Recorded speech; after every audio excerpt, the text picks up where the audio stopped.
नमस्कार, स्वागत है आप सभी का CNBC आवाज पर। आप देख रहे हैं कमाई का अड्डा। दिल्ली से वीरू और मैं मुंबई स्टूडियो से हर्षिता आपका साथ देंगे। भारतीय बाजारों में एक और सत्र जहां पर हमने देखा एक सीमित दायरे में कारोबार, एक और सेशन जहां पर हमने कोशिश की, मैं कोशिश कह रही हूं क्योंकि बहुत कम समय तक हम 25,000 के ऊपर टिकते हुए दिखाई दिए और ज़्यादातर दिन जो हमने हैं वो बताया है 25,000 के नीचे। एक समय ऐसा दिख रहा था कि शायद हम 24,900 को भी टेस्ट करते, उसको बस छू कर वापस लौटे हैं। कुल मिलाकर प्रेशर बना हुआ है। निफ्टी कमजोर तो निफ्टी बैंक की भी चाल अब थोड़ी सी बिखरती हुई, डिस्पाइट द फैक्ट कि HDFC बैंक का सहारा है, लेकिन ज्यादा मार मिड कैप्स पर पड़ रही है। वीरू, पहले इंडेक्स की बात करते हैं। जिस तरह की तस्वीर है और जिस सीमित दायरे में अब ट्रेड बनता दिखाई दिया है, एविडेंट है कि आइडियाज की कमी दिख रही है। इंडेक्स के मद्देनजर ट्रेड कुछ बन रहा है तेजी की तरफ या फिर बीच मझधार में ही लटकाए रखेगा? आपका सेकंड जो मत है वो ज़्यादा अच्छा लग रहा है हर्षिता। Good afternoon. पहले तो देखिए हर्षिता, हमारे पास अपसाइड काफ़ी रेस्ट्रिक्टेड है। वो कल हम सुबह बात कर रहे थे ना आशीष में और आप कि हमें सिप सिप सिप करके लेना है इस पूरे जोन को till the time we maintain our self. जब तक हम 20 डेमा की ट्रेजेक्ट्री के नीचे हैं हर्षिता, जो कि करीब करीब 25,270 पे लाइंड है और 25,200 पे सबसे बड़ा कॉल आइटर, आज का सबसे बड़ा कॉल आइटर 25,100 पे। जब तक हम इन ट्रेजेक्ट्रीज के नीचे ट्रेड कर रहे हैं हर्षिता, हमको किसी भी छोटे ट्रेड पे फोकस करना पड़ेगा।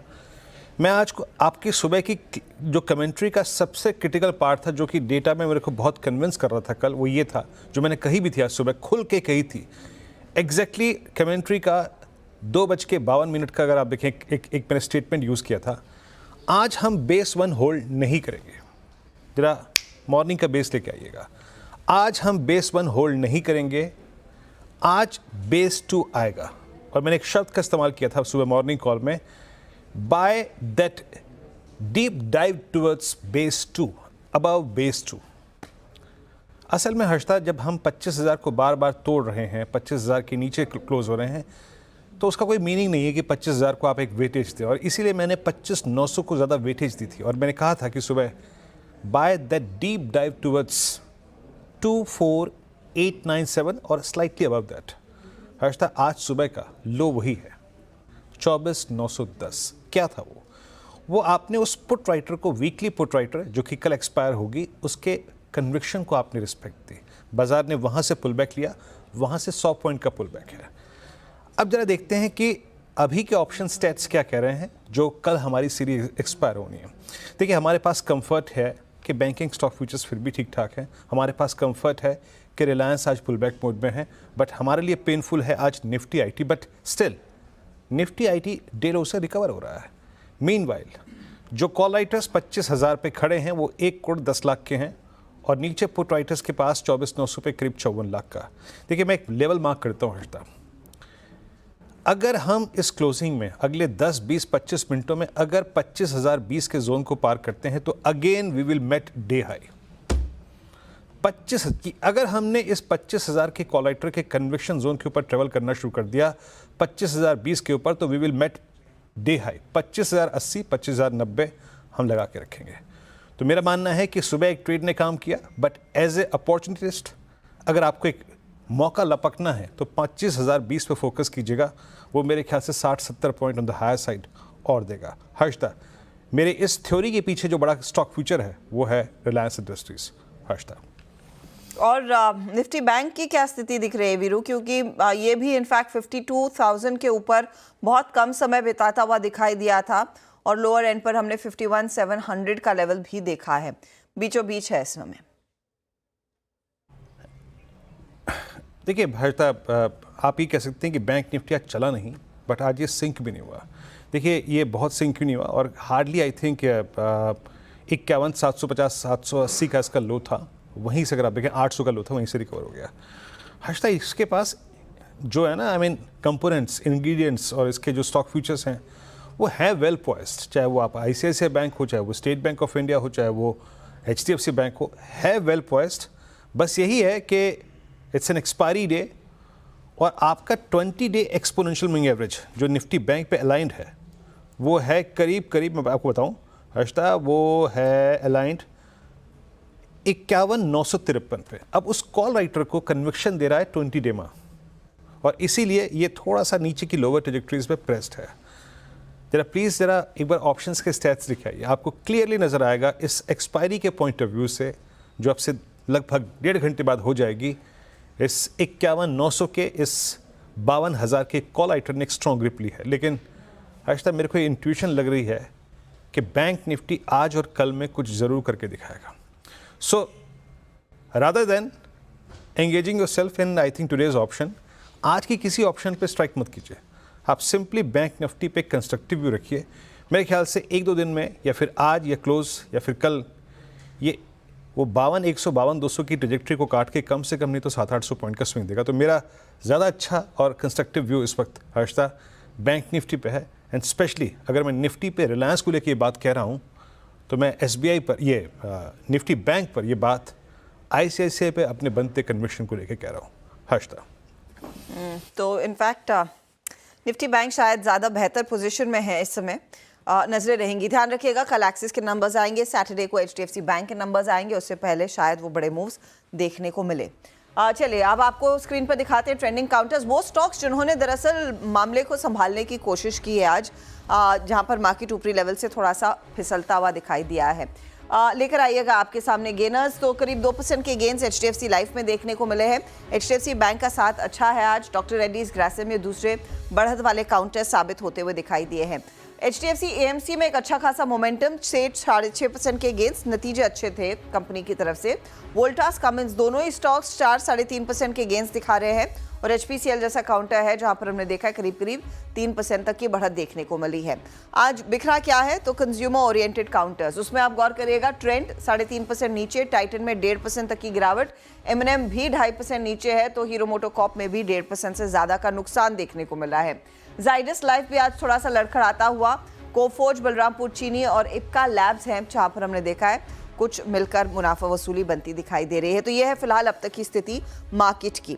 स्क्रीन पर आपके लिए लेकर आएंगे एक mid cap counter, Himadri chemicals, numbers आ रहे हैं, 1% ऊपर है, मुनाफा थोड़ा सा बढ़ता हुआ दिखाई दिया है आई थिंक कंपनी का, और वो स्टॉक करीब 1% के गेन्स दिखा रहा है। आज वैसे भी थोड़ा सा फ्लेवर केमिकल कंपनियों में रहा है, तो उस पर आगे हम आएंगे, लेकिन फिलहाल हमारे जानकारों से बात करना शुरू करते हैं और हमारा पैनल तैयार है। फंडामेंटल्स पर हम एंजल वन के अमरदेव सिंह से बात करेंगे। टेक्निकल कॉल्स के लिए हमारे साथ है प्रकाश काबा, मानस जायसवाल, राजेश सातपुते, चंदन तापड़िया, सुदीप शाह, विकास सालुंखे और कविता जैन।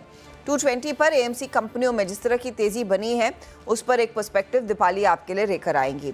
2:35 पर लक्ष्मण रॉय को जोड़ेंगे, कैबिनेट की अहम बैठक में क्या बड़े फैसले लिए गए उसका एक जायजा लिया जाएगा।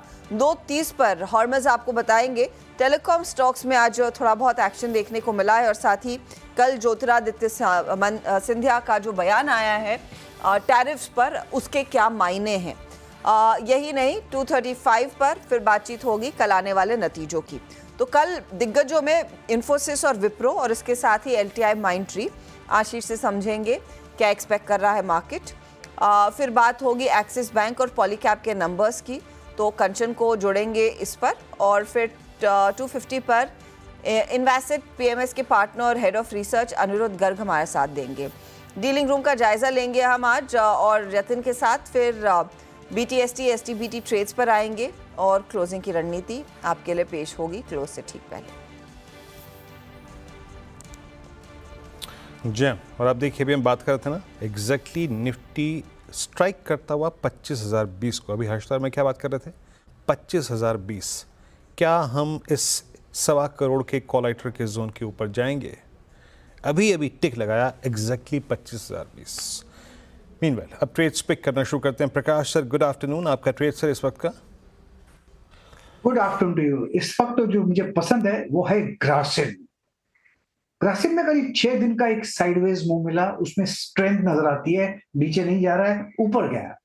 ट्रेड करा है 2775 पर, स्टॉप होगा 2750, करीब 25 रुपए का। टारगेट मुझे पसंद आ रहे हैं करीब 2830 के। यस, ग्रासिम पर ध्यान देना चाहिए, हो सकता है कल तक स्पिलो, लेकिन ग्रासिम एक मूव है। ग्रासिम पर आपका ध्यान और तेजी की पोजीशन 2830 तक ये स्टॉक जाने की क्षमता रखता है। मानस नमस्कार, आपका ट्रेड? जी तो देखिए FMCG में कुछ स्टॉक ऐसे हैं जहां पर बॉटम फॉर्मेशन दिख रहा है। कल गोदरेज सीपी में 200 मूविंग एवरेज पे स्टॉक ने सपोर्ट लिया, तो वहां पर एक बीटीएसटी रिकमेंडेशन था। आज मेरे ख्याल से डाबर पे भी ध्यान दीजिए, क्योंकि आई थिंक डाबर ने एक बॉटम बनाया है 560 565 की रेंज में। हायर टॉप्स हायर बॉटम्स का कंफर्मेशन दिया है। करंट लेवल्स पे यहाँ पर खरीदारी करने की राय रहेगी। 572 572 के स्टॉप लॉस से खरीदारी करेंगे। 590 जहां पर 200 मूविंग एवरेज आता है, तो वहीं वही टारगेट होंगे, तो 590 के टारगेट सेट करेंगे। अगर चाहें तो 580 का कॉल ऑप्शन जो 9 रुपए पे ट्रेड हो रहा है, उसमें खरीदारी की जा सकती है 6 रुपए के स्टॉप लॉस से 15 रुपए के टारगेट के लिए। ओके, यहाँ पे आपने एक ट्रेड पिक किया। अच्छा मानस, बस एक बात पूछूंगा आपसे, ये गोदरेज सीपी का आपने क्लोजिंग में पिक किया था ना? आप ही ने पिक किया था ना गोदरेज सीपी लॉन्ग जी कॉल? जी, तो इसमें जो फ्यूचर में बीटीएसटी का रिकमेंडेशन था 1370 के हाँ टारगेट मेंशन थे कल, तो वो आई थिंक हाँ 1368 के आसपास के हाईज बने हैं आज। जी हाँ, मैं उसी बात को आई थिंक जो फैक्ट यहाँ पे कहना चाह रहा था कि मानस ने कल एक बहुत अच्छा कॉन्ट्रा कॉल लिया था exactly at 200 day exponential Godrej CP पे, और अब वो डाबर पे भी आई थिंक उसी थ्योरी पे काम करते हुए। राजेश सतपथी जी, गुड आफ्टरनून, आपका trade. Very good afternoon Viren, and good afternoon everyone. Viren देखिए, मेरी नज़र फ्रैंकली ग्रासिम पे ही थी, लेकिन ग्रासिम के बाद मुझे कुछ अच्छा लगता है, दैट इज डॉक्टर रेड्डीज का chart. It's on the verge of breakout. मुझे लगता है 6800 तक का टारगेट यहाँ पे लेंगे। 6725 के आसपास का यहाँ पे बाय बनता है, तो 6700 का स्टॉप लॉस रहेगा, 25 पॉइंट का स्टॉप लॉस और 6800 का target. It's a buy in doctor Reddy's. 6800 के लिए एक बाय साइड का ट्रेड। सुदीप नमस्कार, बताइए आपका trade.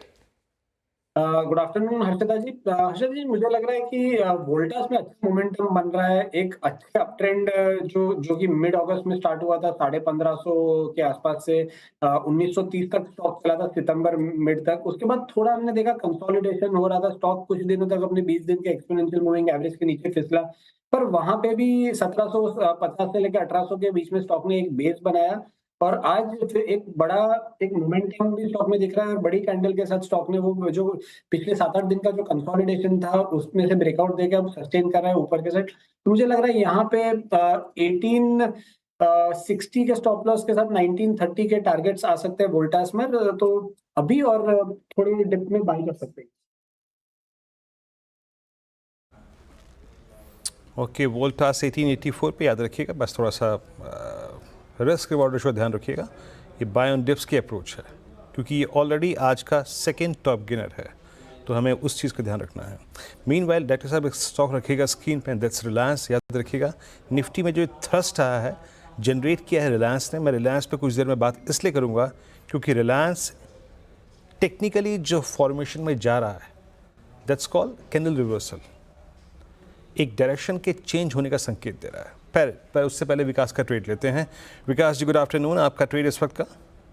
Good afternoon Virendra ji. देखो मुझे लगता है कि ओवरऑल अगर नवीन फ्लोरोकेम की बात करूं तो यहाँ पे एक वापस वो लॉन्ग टर्म मूविंग एवरेज जो उसके ऊपर वापस सस्टेन होते हुए देखने मिल रहा है। 200 डीएमए 50 डीएमए दोनों के ऊपर ये अच्छे से यहाँ पे सस्टेन होते हुए देखने मिल रहा है, तो नवीन फ्लोरो यहाँ पे बाय करना है। 35-40 के आसपास के टारगेट ऊपर में आते हुए देखने मिल सकते हैं। नीचे में जो इम्पोर्टेंट सपोर्ट यहाँ पे देखने मिलेगा अभी 3360 के आसपास का एक इम्पोर्टेंट सपोर्ट जो उसका 200 डीएमए, तो उस सपोर्ट से इसको बाय करना है। डायरेक्शन इंडेक्स भी यहाँ पे पॉजिटिव क्रॉस ओवर दिखा रहा है, तो यहाँ पे मुझे लगता है 35-40 के आसपास के टारगेट नवीन फ्लोरो में आते हुए देखने मिल सकते हैं। नवीन फ्लोरिन में एक मौका, और नवीन फ्लोरिन में आज अच्छा मोमेंटम भी बनता दिखाई दिया, लॉन्ग्स जुड़े हैं। अमर देव सिंह भी हमारे साथ है। अमर नमस्कार, बताइए आप कैसे पकड़ रहे हैं इस मार्केट की चाल को, क्या ट्रेड लेंगे? देखिए, ओवरऑल मार्केट्स में एक फिलहाल कंसोलिडेशन तो जरूर देखने को मिल रहा है, लेकिन एक अच्छी बात है कि across the market and across sectors we are seeing some very good up moves. तो इसमें मैं थायरो केयर को ये करूंगा, रेकमेंड करूंगा from a medium term perspective, because यदि मैं सेल्स ग्रोथ की बात करूं तो sales growth has really not been up to the mark, but it is expected कि दैट विल पिक अप। और दूसरी बात है, profitability has been good in terms of इनकी जो प्रॉफिटेबिलिटी लास्ट मैं देखूं तो almost that is in double digits, and quarter on quarter भी जो लेटेस्ट क्वार्टर है, जून क्वार्टर अभी आएगा, जून क्वार्टर, और if I compare with the December quarter और द मार्च क्वार्टर, तो it has been steadily increasing. तो ये एक्सपेक्टेशंस है कि the profit of the company could increase, but sales also need to improve at a significant pace. तो इसे एक medium term perspective से देख सकते हैं। इसमें करेक्शन भी अच्छी आई है, तो ये करीब 870 के आसपास फिलहाल ट्रेड करता हुआ दिख रहा है। अपसाइड में 950 से 970 का एक लेवल देखा जा सकता है, और जो इसके क्रूशियल सपोर्ट है वो 830 के नीचे है। ओके, थायरोकेयर 881 पे आपका पसंदीदा स्टॉक 6.5% ऊपर ट्रेड करता हुआ 53 रुपये का मूव यहाँ पे है। चलिए अब आते हैं निफ्टी पर। अब जरा रिलायंस को लेके आइए। याद रखिएगा इस चैनल का स्वामित्व प्रबंधन रिलायंस इंडस्ट्रीज होल्ड करते हैं, बट यहाँ पे लॉजिक ये है कि कल जो हमारा निफ्टी पर 25,210 से रिजेक्शन आया था उसको स्पॉन्सर रिलायंस ने किया था, बट आज अगर हमारा निफ्टी पे 24,900 से रिवर्सल आया तो उसको स्पॉन्सर भी रिलायंस ने किया। हमारे साहब की रीडिंग क्या है? अब ये एक टिपिकल कैंडल रिवर्सल में कन्वर्ट हो रहा है। हालांकि ये उसको अभी वो 4 अक्टूबर से और आई थिंक 14 अक्टूबर से पहले वाले चैनल में अगर एंटर करना है तो मेरे ख्याल से अभी एटलीस्ट यहाँ से 20-30 रुपये का सफ़र और तय करना होगा। बट इस रिवर्सल को आप थोड़ा प्रीएम्प्ट करना चाहेंगे? आपका टेक क्या रिलायंस पे इस वक्त? देखिए, कल जिस तरह का ब्रेकडाउन देखने को मिला है, मेरे ख्याल से अब जब तक 2750 के ऊपर रिलायंस ना आए तब तक यहाँ पर शॉर्ट टर्म ट्रेडिंग के लिए अपॉर्चुनिटी नहीं दिखती है। अगर 2750 के ऊपर निकलेगा तो फिर आप एक शॉर्ट टर्म ट्रेडिंग की अपॉर्चुनिटी बनेगी, जिसमें 2850 जहाँ पर 200 डे मूविंग एवरेज है वो आपके टारगेट होंगे। हालांकि आज अगर आपने पोजीशन बना ली है तो आज के कैंडलस्टिक पैटर्न को देख के लग रहा है कि शायद अपॉर्चुनिटी है कि 2750 को स्टॉक ब्रीच करे, इसलिए अपनी पोजीशन में बने रहिए और 2675 का स्टॉप लॉस लगाइए।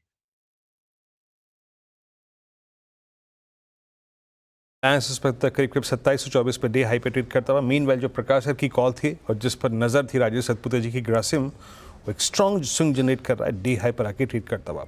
एक दो ट्रेड्स और पिक करते हैं फिर हर्षिता के पास चलेंगे। अब आइए एक बार दीपक नाइट्राइट को लेकर है। इट्स 2967।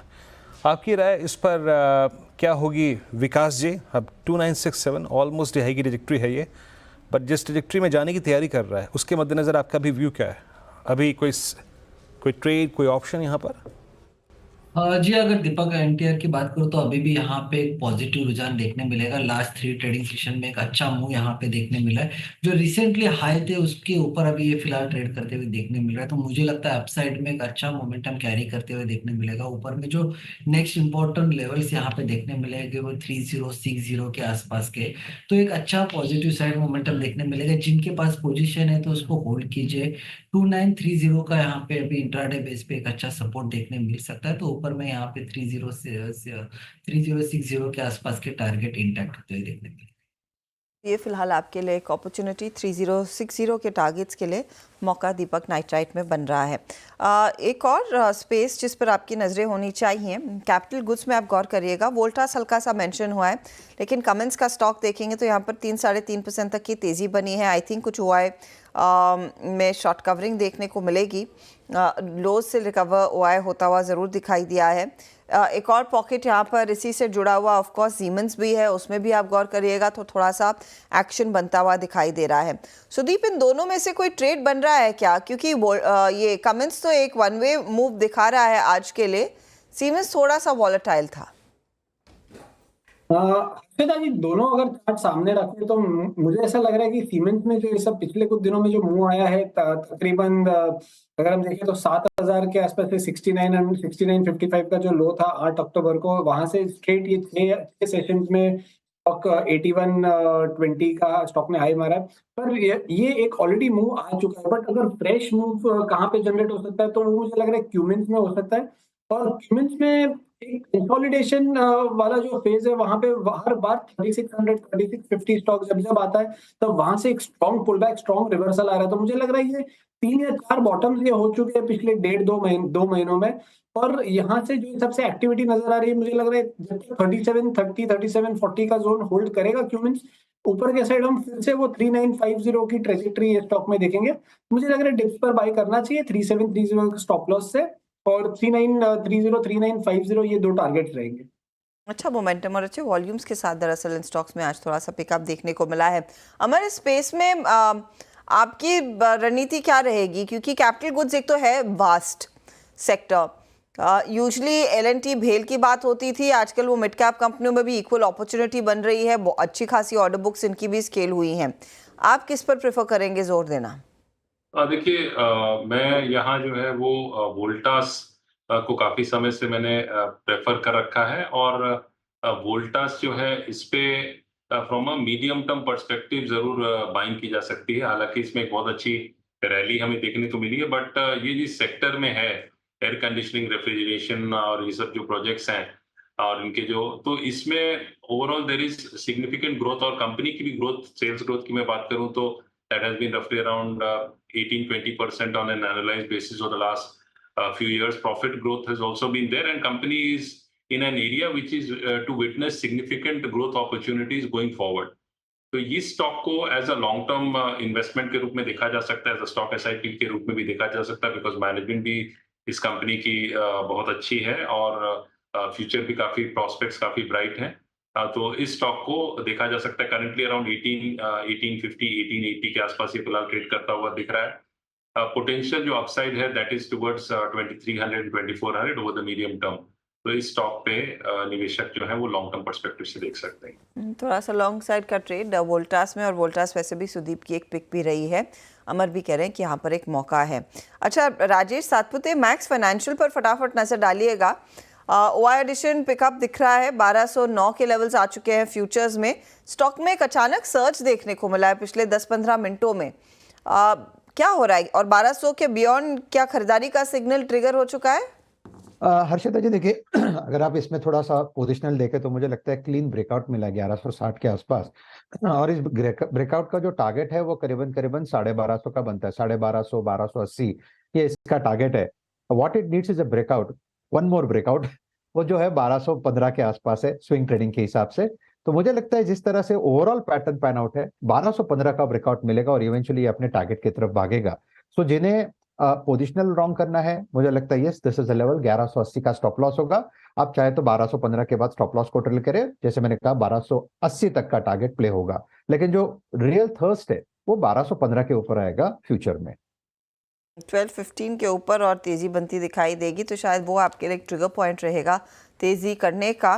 फ्यूचर्स में 1209 के लेवल्स देखे जा रहे हैं। आज सुबह में इसने 1212 तक का लेवल छुआ था, या फिर अभी जो मूव आया है उसमें 1212 तक का लेवल भी छुआ गया है। चले अब दीपाली को जोड़ लेते हैं, और एक बकेट है पूरी जिसमें अच्छी खासी तेजी बनती दिखाई दी है, वो है एएमसी कंपनियां, एसेट मैनेजमेंट कंपनियां। इसके पीछे एक वजह तो हो सकती है कि एचडीएफसी एएमसी के बहुत ही दमदार नतीजे आए हैं, उसके ऊपर ब्रोकरेज रिपोर्ट्स भी आई। तो एग्जैक्टली क्या रेफरेंस पॉइंट लिया गया है बाकी प्लेयर्स ने एचडीएफसी एएमसी के नंबर्स से, दीपाली हमारे साथ है बताने के लिए, बताइए।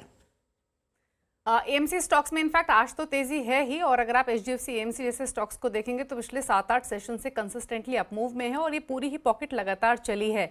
अच्छे अर्निंग्स की एक्सपेक्टेशंस, कंसिस्टेंट एसआईपी फ्लोज, ये कुछ इंपॉर्टेंट ट्रिगर्स रहे हैं इस पूरी ही इंडस्ट्री के लिए। और अगर आज के इस मूव की स्पेसिफिकली बात करें तो वेरियस रेस्पेक्टिव रीजंस हैं जिसके कारण ये तेजी बनी है। एचडीएफसी एएमसी के तो नंबर स्ट्रॉन्ग रहे हैं ही, नेट प्रॉफिट्स में 32% की ग्रोथ रही है, रेवेन्यूज में 38% की ग्रोथ रही है, और ब्रोकरेज हाउसेस की तरफ से भी पॉजिटिव व्यू आया है, मेजरली सीएलएसए और जेफरीज जैसी ब्रोकरेज हाउसेस की तरफ से, जहां पर जेफरीज ने तो मौजूदा लेवल से भी 18-20% तक के अपसाइड्स की बात कही है। सिमिलरली अगर आदित्य बिरला एएमसी की बात करें तो यहां पर आज न्यूज़ फ्लो रहा है इस कंपनी से जुड़ा हुआ कि 3 नए फंड्स लॉन्च करेंगे, और ये प्राइवेट क्रेडिट फंड की कैटेगरी में लॉन्च होंगे। आपको बता दें प्राइवेट क्रेडिट फंड केटर करते हैं अनलिस्टेड मार्केट को, अनलिस्टेड कंपनीज को जो अपनी कैपिटल नीड्स के लिए रेस करती हैं फंड्स। और आदित्य बिरला एएमसी एक्सपेक्ट भी कर रही है कि ये पर्टिकुलर सेगमेंट काफ़ी तेज़ी से ग्रो होगा आने वाले कुछ सालों में। सिमिलरली अगर यूटीआई एएमसी की बात करें तो अभी 2 हफ्ते पहले यहाँ भी न्यूज़ फ्लो रहा था कि एएमसी ने ड्राफ्ट डॉक्यूमेंट फाइल किया है सेबी में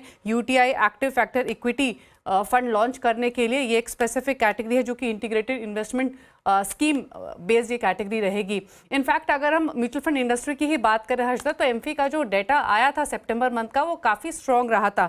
इनफैक्ट सितंबर मंथ में ही जो एसआईपी इनफ्लोज रहे वो रिकॉर्ड हाइस पर रहे 24,509 करोड़ के, और ये जो ग्रोथ रही पिछले साल के मुकाबले 53% रही, और सबसे स्ट्रॉन्ग ग्रोथ रही है पिछले 5 सालों में। In fact 9.87 crore mutual fund SIP accounts across India register हुए हैं ड्यूरिंग सितंबर। और अगर नंबर ऑफ न्यू SIPs देखें तो वो भी जो रजिस्टर्ड हुई है वो 66 लाख के आसपास हैं। और टोटल SIP AUM जो रहा है सितंबर में वो भी 13.81 लाख करोड़ रहा है।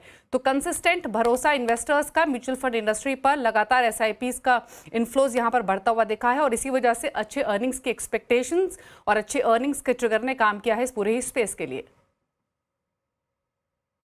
दीपाली, शुक्रिया आपका। आई थिंक इस पूरे स्पेस की आज की तेज़ी के पीछे कारण क्या है, किन किन स्टॉक्स में मूव है, पूरे अच्छी तरीके से एक्सप्लेन करने के लिए अमर जी आपका व्यू क्या है? HDFC AMC I mean clearly एक सबसे स्ट्रॉन्ग प्राइस परफॉर्मर है इस स्पेस का।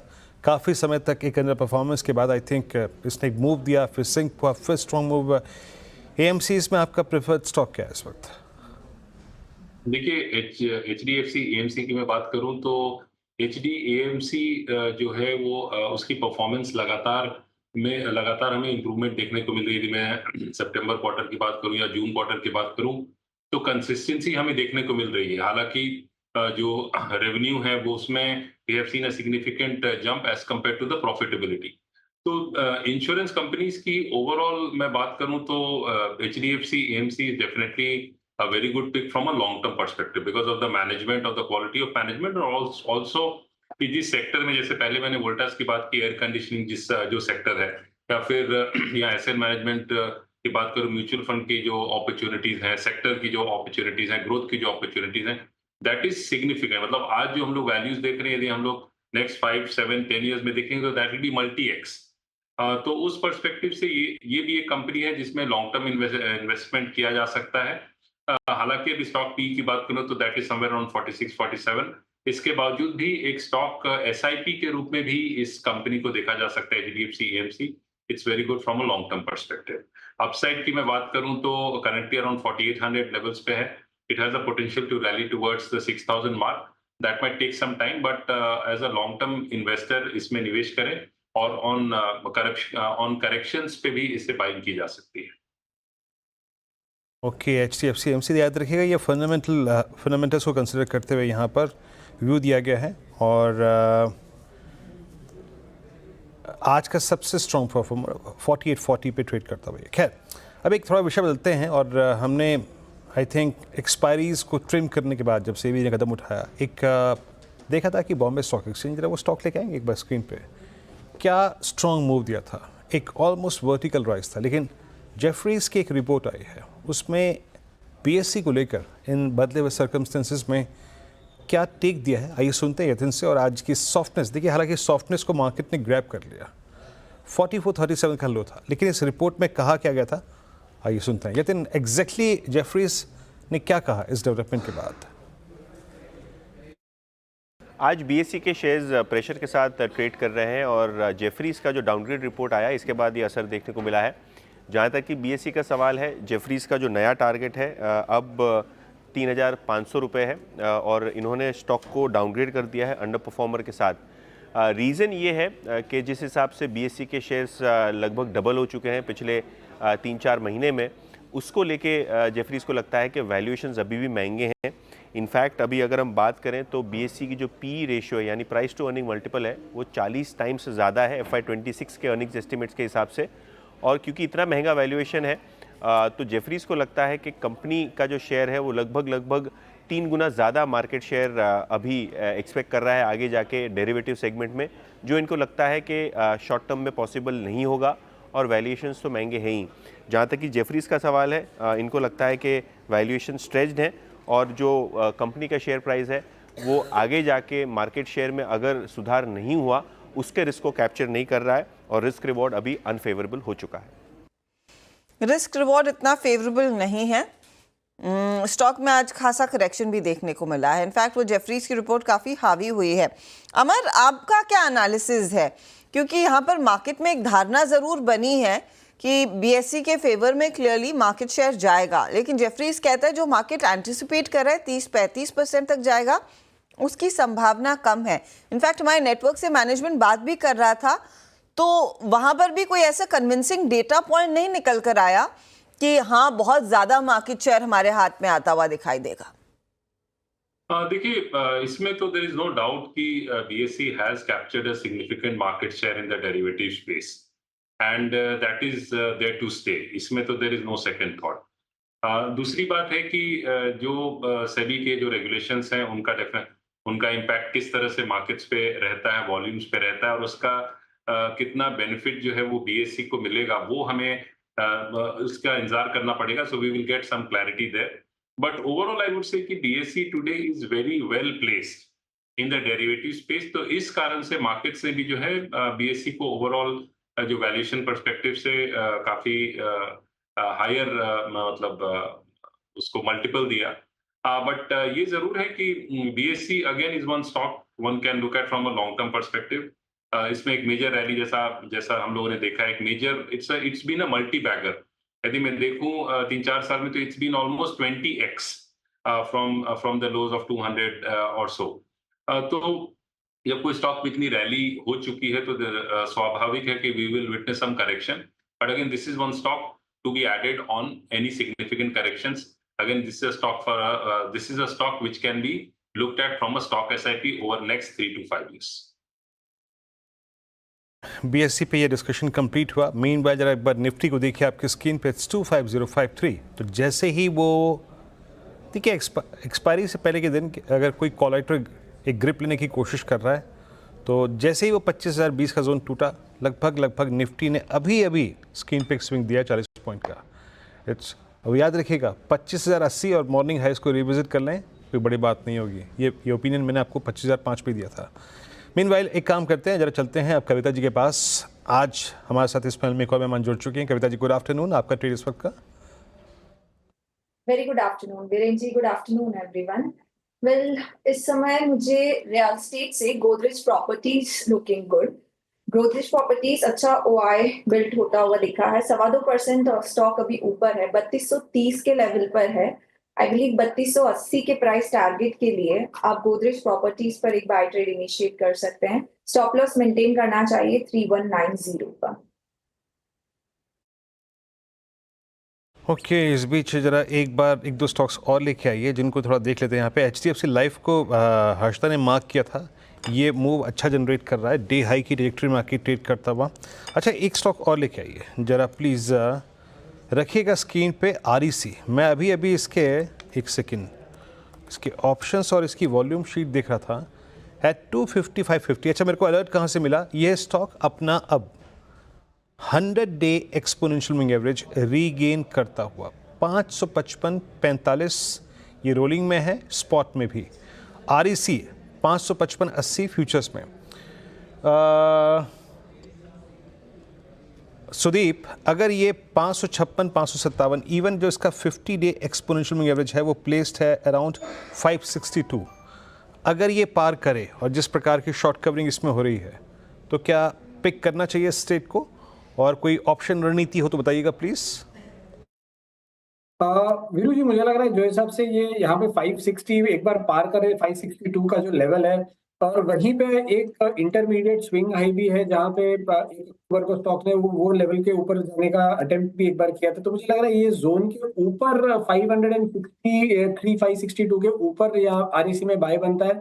काइंड ऑफ एक प्रॉपर रिवर्सल फॉर्मेशन हो जाएगा और उसके बाद अगला जो लेवल होगा, जो पड़ाव होगा, वो रहेगा 580 585 का। तो जैसे ही 563 पार होता है तो मुझे लगता है 570 का जो कॉल ऑप्शन है वो खरीदना चाहिए वहां पे, with stop loss of 550 on the cash levels.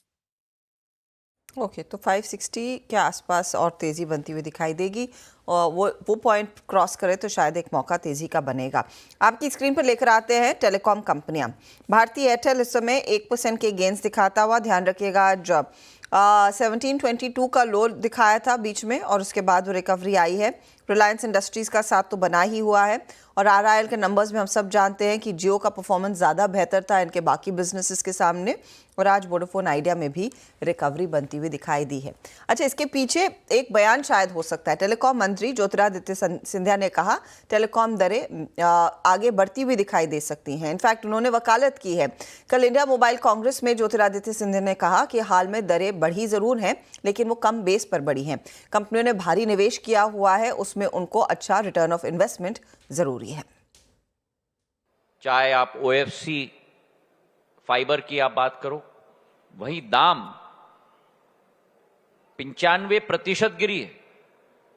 1 GB data आपके लिए 10 साल पहले 289 रुपीस होता था, आज 8.8 है। 1 मिनट वॉइस कॉल का 51 पैसे होता था, आज 3 पैसे है। और निवेश कितना हुआ है? पिछले 1.5-2 वर्षों में 4G से 5G जाने में करीब 2 वर्षों में 4,26,000 करोड़ का निवेश देश में टेलीकॉम सेक्टर में हुआ है। 10% वृद्धि हुई है दामों में, पर 10% वृद्धि हुई है दामों में मतलब क्या कि जो 3 पैसे होता था वो अब 3.3 पैसे हो चुका है। और क्या था ये दाम? ये 51 पैसे था। तो जहां निवेश किया जाता है उस निवेश का रिटर्न भी आना जरूरी है, नहीं तो 4G से 5G, 5G से 6G हम लोग नहीं पहुंच पाएंगे। केंद्रीय मंत्री ज्योतिरादित्य सिंधिया के बयान के बाद टेलीकॉम कंपनियों में ऑफ कोर्स एक्शन आज देखने को मिला है। दरअसल मोबाइल टैरिफ एक बार फिर बढ़ने के आसार तो दिख रहे हैं या नहीं, ये एक बड़ा सवाल उभर कर आया है। दूसरी तरफ एक और बिजनेस है ब्रॉडबैंड सर्विसेज का, जहां पर कंपनियां बड़े पैमाने पर विस्तार कर रही हैं और यहां पर भी एक बड़ा बूस्ट मिलता हुआ दिखाई देगा। तो ब्रॉडबैंड सर्विसेज पर HSBC ने एक रिपोर्ट भी निकाली है।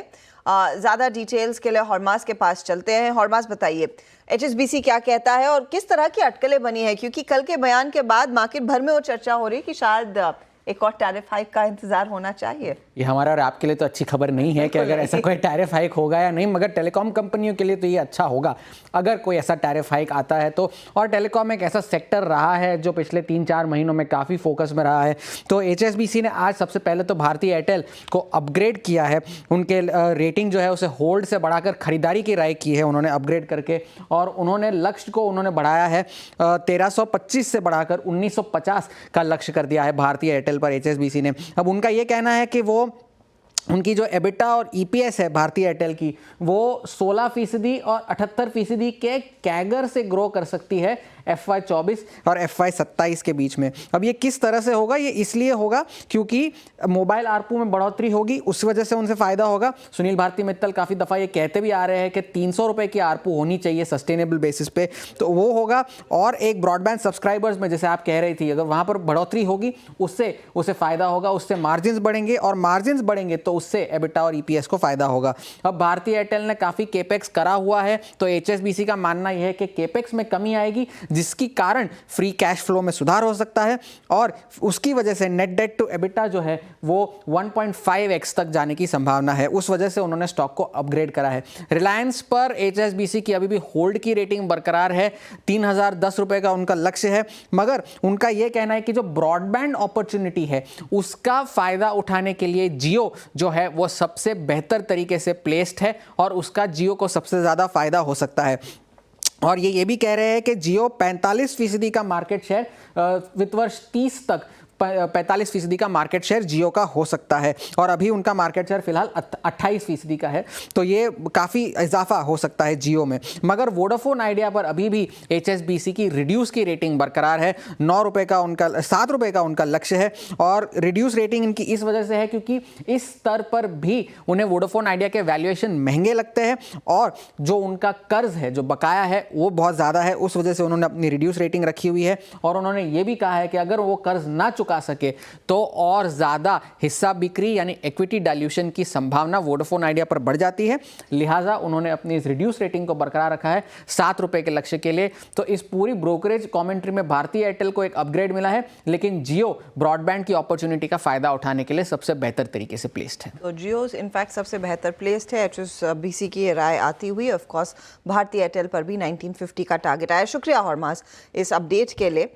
अमर, अब समझने वाली बात यह है कि कितना ये पूरा प्ले स्टॉक में इस समय फैक्टर्ड इन है।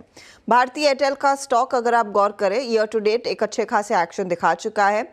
आप रिलायंस के लिए वो नहीं कह सकते क्योंकि ये सारा बिजनेस साथ में जुड़ा हुआ है, O2C भी है, ऑयल एंड गैस भी है, रिटेल भी है। तो आई एम नॉट श्योर वो SOTP वाइज सिर्फ जियो किस तरह से परफॉर्म कर रहा है।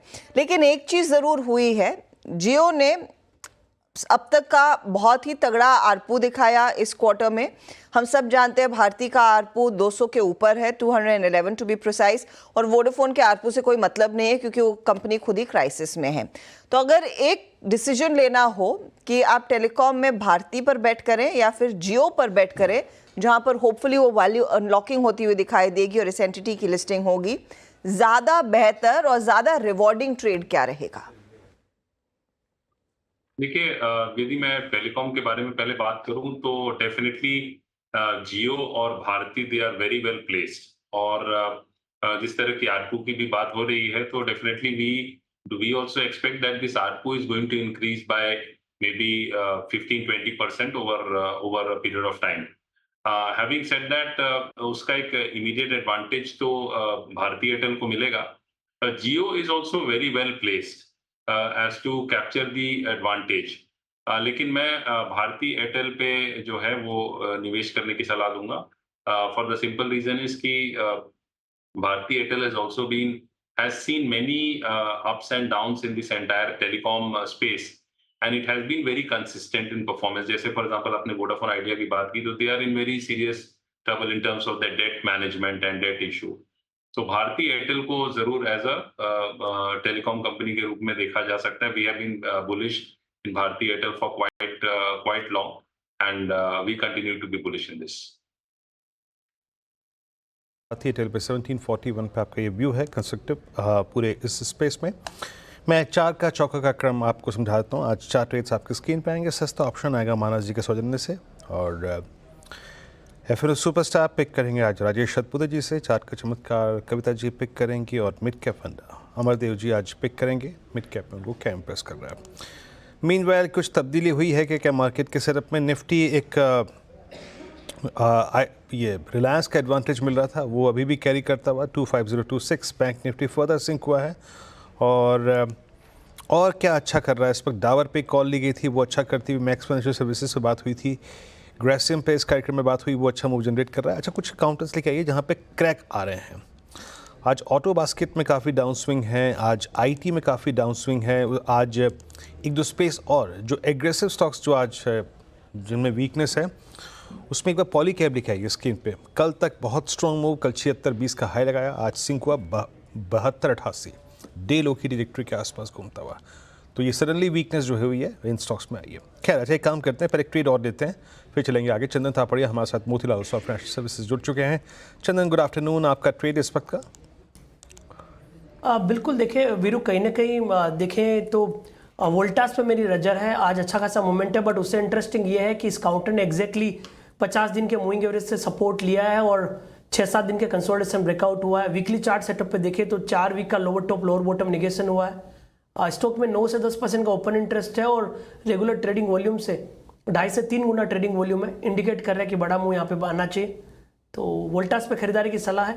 1845 का सपोर्ट है, कहीं ना कहीं यहाँ पे 1960-1980 तक के टारगेट वोल्टास में मिलने चाहिए। ओके, मैं इनफैक्ट वोल्टास के वॉल्यूम्स देख भी रहा था। वोल्टास का आज मैंने इसे प्री ओपन में ही लिया था, और उसके बाद वॉल्यूम्स देखे आज इसके, क्या इंप्रेसिव वॉल्यूम्स है। 1883 both in cash, derivatives and options as well. तीनों सेगमेंट में इसके अगर आप देखें अच्छे मूव है, मतलब वॉल्यूम्स हैं। ट्रेड्स पकड़ना शुरू करते हैं अब मानस जी के सौजन्य से। आज का सस्ता ऑप्शन, मानस बताइए क्या पिक करेंगे आज का सस्ता ऑप्शन ट्रेड? ऑप्शन के लिए डीएलएफ के ऑप्शन में खरीदारी करनी है। 890 के डीएलएफ के ऑप्शन में खरीदारी करनी है, जो कि 18 रुपए चल रहा है। उसमें 12 रुपए का स्टॉप लॉस लगाना है और 30 रुपए के टारगेट सेट करने हैं। डिस्क्लोजर है कि इसमें हमने अपने क्लाइंट्स को भी रिकमेंडेशन दिया हुआ है। देखिए, रैशनल ये है कि हायर टॉप हायर बॉटम से कंफर्मेशन मिल गया है। 880 के आसपास का रेजिस्टेंस है, स्टॉक ने उसको ब्रीच किया है। तो अब नेक्स्ट टारगेट 920 का हो सकता है। तो इसके ऑप्शन में 890 के कॉल ऑप्शन में खरीदारी करने की राय रहेगी। तो ये फिलहाल 890 का कॉल लेने की सलाह। डीएलएफ जो इस समय 18 रुपए 40 पैसे पर कॉल है। Rajesh ji, F&O superstar. हर्षदा जी, देखिए मुझे लगता है कि बहुत सारे जो फ्रंटलाइन है उस पर तो ऑलरेडी बात हो चुकी है। तो एक थोड़ा नया काउंटर में सोच रहा था, एंड दैट इज एचएएल। सुबह भी मैंने एक बार इसको पॉइंट आउट किया था। मुझे लगता है एचएएल में एक फ्रेश ब्रेकआउट हुआ है 50 डीएमए के ऊपर। इसका जो क्लस्टर था इसके ऊपर आया है, और 50 डीएमए जो है इसका करीबन 4610 के आसपास है। दैट इज वही आज का लो है। तो वही 4610 यही हम स्टॉप लॉस मेंटेन करेंगे और HAL को बाय करेंगे। मेरे हिसाब से HAL का जो नेक्स्ट टारगेट होगा वो रहेगा 4800 से लेके 4850। तो मुझे लगता है एक बड़ा मूव मिलेगा HAL, so HAL is a buy. HAL आज सारे एवरेजेस के ऊपर ट्रेड करता हुआ कल सारे एवरेजेस के ऊपर क्लोज आया था। अब कविता जी के पास चलते हैं आज का चार्ट का चमत्कार पिक करने के लिए। कविता जी क्या पिक कर रहे हैं? तो वीरेन जी, रियल एस्टेट से ही कैश सेगमेंट में लोधा डेवलपर्स को देखना चाहिए। मुझे लगता है यहाँ मोमेंटम पिक होना चाहिए। 1224 के लेवल पर एज ऑफ नाउ है। For the price target of 1250 आप लोधा डेवलपर्स को देख सकते हैं। स्टॉप लॉस मेंटेन करना चाहिए 1210 का। ओके, तो मैक्रोटेक पर एक अपॉर्चुनिटी तेजी की। अब बारी मिड कैप फंडा की, बताइए अमर जी क्या ट्रेड रहेगा? मिड कैप में मैं Sterling and Wilson renewable energy limited उसे रेकमेंड करूंगा बिकॉज ये एक लीडिंग प्लेयर है एनर्जी रिन्यूएबल एनर्जी स्पेस में। और जिस तरह की इसके क्वार्टरली अर्निंग्स और जो ट्रेंड देखने को मिल रहा है दैट इज वेरी एनकरेजिंग।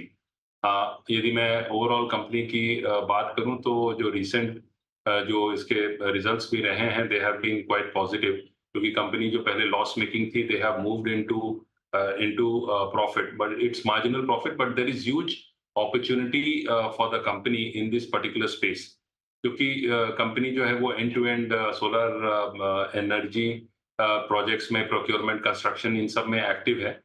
तो इस स्टॉक को देखा जा सकता है कल की 600 के आसपास चल रहा है, 600-610 के आसपास फिलहाल ट्रेड करता हुआ दिख रहा है। इसमें एक 20 to 25% अपसाइड देखा जा सकता है और उसके लिए at least one will have to hold for 6 to 12 months। तो इसे मीडियम टर्म पर्सपेक्टिव के लिए होल्ड किया जा सकता है। स्टॉक आज वैसे अपर सर्किट पर है परसों नंबर्स आने के बाद। चलिए सारे ट्रेड्स मैं आपके लिए रिकैप कर रही हूँ। सस्ता ऑप्शन DLF 890 का कॉल मानस ने पिक किया, 1840 पर था, 30 का टारगेट है, 12 का स्टॉप लॉस आप लगाएंगे। हिंदुस्तान एरोनॉटिक्स पर फोकस किया है राजेश सातपुते ने FNO सुपरस्टार के तौर पर, 4800 टारगेट, 4850 का भी अगला टारगेट रह सकता है, 4610 स्टॉप लॉस रहेगा। चार्ट का चमत्कार है लोधा डेवलपर्स यानी कि मैक्रोटेक, 1250 के टारगेट के लिए तेजी करके चले और 1210 आपके लिए स्टॉप लॉस का काम करेगा। मिड कैप फंडा के तौर पर स्टर्लिंग एंड विल्सन, वो रिन्यूएबल एनर्जी वाली कंपनी अमर ने पिक की है। तो ये है फिलहाल वो ट्रेड्स जहां पर एक अच्छा खासा मोमेंटम। पीरो, कल पिरामिड एंटरप्राइजेस हमारे एक जानकार ने दिया था, मुझे याद नहीं किसका पिक था, लेकिन वो स्टॉक मेरे रेडार पर एक बार फिर आ रहा है। OI एडिशन नियरली 5% का, आप देखिए इसमें थोड़ा सा मूव मोमेंटम आता हुआ। विकास ट्रैक करते हैं क्या आप? पिरामिड एंटरप्राइजेस 1107 पर अच्छा विकास है नहीं। सुदीप आप ट्रैक कर रहे हैं ये स्टॉक? सुदीप आप म्यूट पर हैं। हर्षदा जी, पिरामिड एंटरप्राइज का यदि हम चार्ट देखें तो जो हिसाब से पिछले 5-6 हफ्तों से हमने देखा स्टॉक के 1050 और 1120 की रेंज के अंदर ही ट्रेड कर रहा है और काफी वॉलेटाइल हो रखी है ये रेंज और शार्प कट्स दोनों साइड से आते हैं। पर बॉटम्स अगर हम देखें तो साइजेबल अभी हायर बॉटम बना रहा है स्टॉक। अगर हम पिछले 2-3 महीने का अगर देखें तो 800 फिर 900 और अब 1000, ये 3 राइजिंग बॉटम्स है फ्रॉम मीडियम टर्म पर्सपेक्टिव। तो मुझे लग रहा है कि यहाँ से जो हिसाब से मोमेंटम बन रहा है और स्पेसिफिकली पिछले 3-4 दिनों में, तो स्टॉक जो हिसाब से सारी मूविंग एवरेजेस को क्रॉस करके अब सस्टेन भी कर रहा है। तो यहाँ पे 1090 के स्टॉप लॉस से भी अगर ओपन पोजीशन है किसी की तो होल्ड कर ले। तो यहाँ पे 1130 और 1150 के लेवल्स बहुत ही जल्दी आ सकते हैं और 1150 से ऊपर यदि स्टॉक सस्टेन करता है तो ये मीडियम टर्म पर्सपेक्टिव से अगले 2 से 3 महीने की अवधि के पर्सपेक्टिव से अगर देखें तो 1300-1350 के लेवल्स भी आ सकते हैं। एक बड़ा शॉर्ट कवरिंग आ सकता है 1150 के ऊपर। 1150 के ऊपर बड़ा शॉर्ट कवरिंग का मूव आ सकता है। आई थिंक प्रशांत सावंत ने एक कॉल दिया था कल दोपहर में जाने से ठीक पहले और एक मोमेंटम में स्टॉक एक बार फिर दिखाई दे रहा है। अच्छा, बात करेंगे कल आने वाले नतीजों की और पहले निफ्टी IT आपकी स्क्रीन पर रखते हैं क्योंकि निफ्टी IT में आपके सामने 3 कंपनियों के नंबर्स आएंगे, इन्फोसिस, विप्रो। दिग्गजों में LTI माइंट्री भी वैसे दिग्गज है, हाल ही में NSE से बाहर, निफ्टी से बाहर हुआ है। तो क्या एक्सपेक्ट कर रहा है मार्केट, एक एक करके देखेंगे। सबसे पहले इन्फोसिस, आशीष हमारे साथ जुड़ गए हैं। आशीष, इन्फोसिस लास्ट क्वार्टर में कांस्टेंट करेंसी बेसिस पर सबसे बड़ा बीट था बाकी पीयर्स के सामने, क्या वो सिलसिला जारी रख पाएंगे? मोस्ट लाइकली जहां तक नंबर्स की एक्सपेक्टेशन है, कांस्टेंट करेंसी ग्रोथ का नंबर आपकी स्क्रीन पर आएगा, फिर से 3% क्यू ऑन क्यू का उछाल। क्यों हो रहा होगा ऐसा?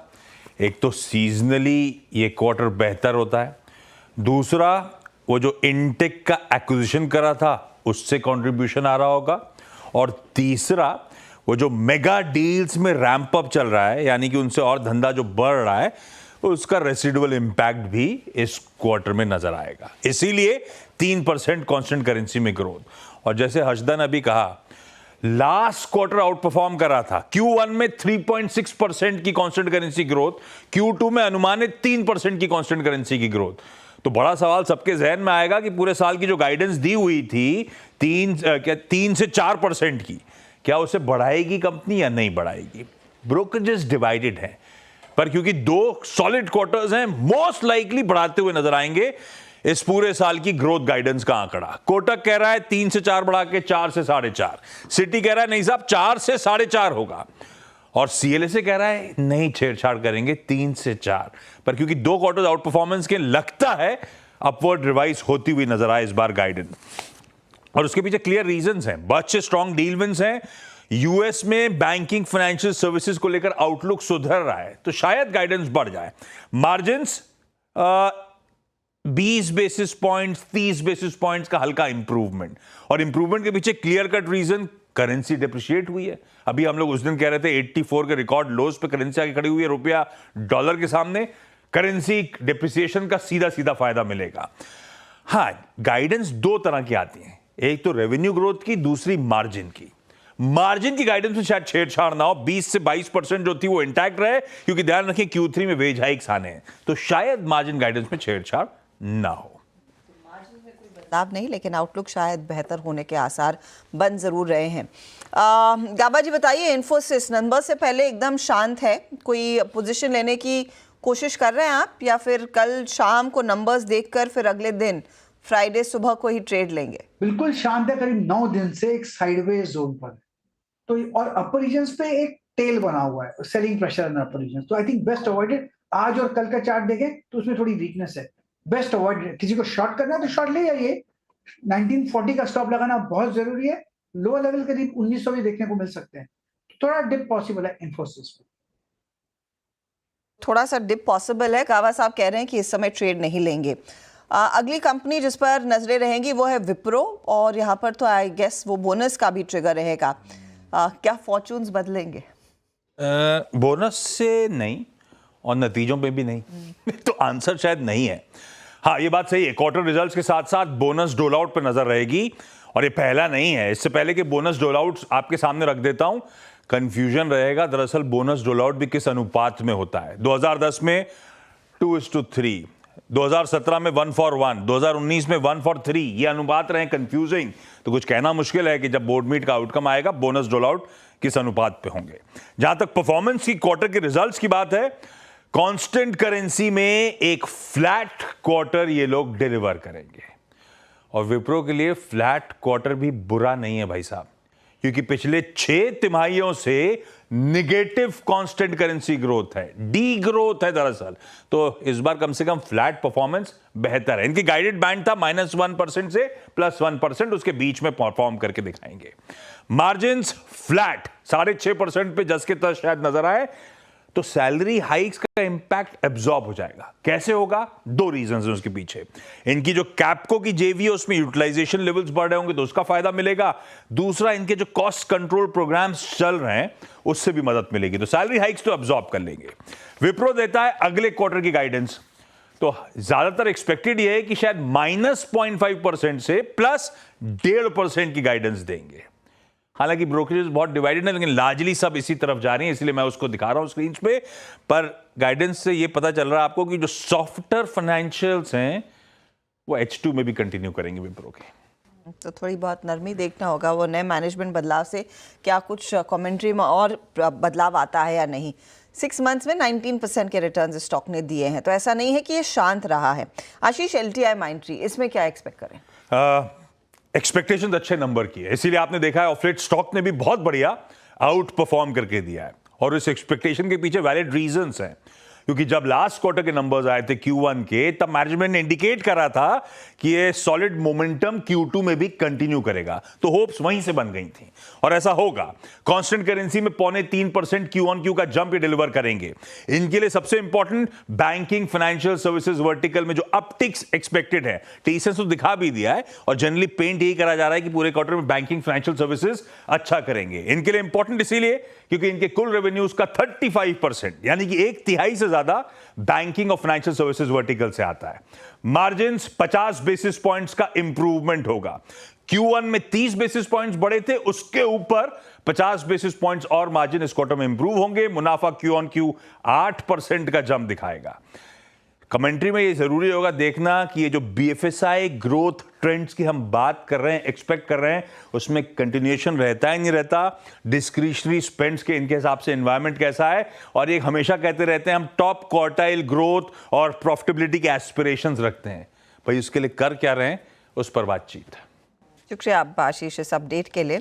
अच्छा, इन तीनों स्टॉक्स में मैं देख रही थी कि किसने सबसे ज़्यादा एक्शन दिखाया है। अमर, मैं आपके पास आऊँगी। Infosys year to date nearly 24% तक के गेंस दिखा रहा है। 6 मंथ वाइज आप गौर करेंगे तो 36% का इजाफा। विप्रो के केस में 19% 6 monthly, 11 nearly 12% YTD and 6 month में LTI माइंट्री ने 36% के गेंस दिखाए, लेकिन ईयरली कुछ नहीं कर रहा है। अब तीनों में आपके लिए ज़्यादा बेहतर उम्मीद कहाँ पर है? क्या इन्फी अपना जो रन रेट है वो बरकरार रख पाएगा और एक और बीट दिखा सकता है, या फिर विप्रो कुछ कैचअप करने की कोशिश करे? मैं इन्फोसिस के साथ ही जाना पसंद करूंगा, बिकॉज इन्फोसिस ने कंसिस्टेंसी दिखाई है और जो ग्रोथ अपॉर्चुनिटीज, बिकॉज टेक्नोलॉजी और टेक सेक्टर में देखिए इनके जो फॉर्च्यून्स हैं बहुत ज्यादा क्लोजली टाइड है यूएस इकोनॉमी के साथ, और यूएस में किस तरह की ग्रोथ रहती है। तो वहाँ हम लोगों ने काफी देखा कि वहाँ टेक सेक्टर में जॉब कट्स भी बहुत हुए, रिसेशन के भी फियर्स थे, हालांकि वो सही नहीं साबित हुए, लेकिन ये जरूर हुआ था कि डिस्क्रिशनरी स्पेंडिंग और जो काफी हद तक कंपनीज ने वहाँ कट भी की थी टेक में, उसके बावजूद इन्फोसिस हैज हेल्ड फर्म। तो इन तीनों में तो मैं इन्फोसिस को प्रेफर करूंगा from a long term perspective. Okay, तो इन्फी एक प्रेफर्ड प्ले रहेगा इस समय। देखते हैं नतीजों के लिहाज से कंपनी एक खरी उतरती है या नहीं, क्योंकि HCL टेक ने तो सरप्राइज किया है मार्केट को। चलिए, एक और दिग्गज कंपनी जिस पर बाजार की नजरें रहेंगी वो है एक्सिस बैंक, और एक्सिस बैंक के नंबर्स के साथ बैंकिंग इंडस्ट्री के नंबर्स का आगाज होगा।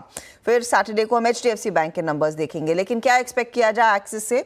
कंचन हमारे साथ है, बताइए कंचन। जी, तो ईयर ऑन ईयर बेसिस पे अगर हम बात करें तो नतीजे कहीं ना कहीं हमें ठीक देखने को मिल रहे हैं। सबसे पहले नेट इंटरेस्ट इनकम में हमें अप्रॉक्सीमेटली 10% का अपसाइड देखने को मिल सकता है। नेट प्रॉफिट में भी करीब करीब 9% का इजाफे की उम्मीदें लगाई जा रही है। ऑपरेटिंग प्रॉफिट की बात करी जाए तो यहाँ पे 17% का अपटिक एक देखा जा सकता है।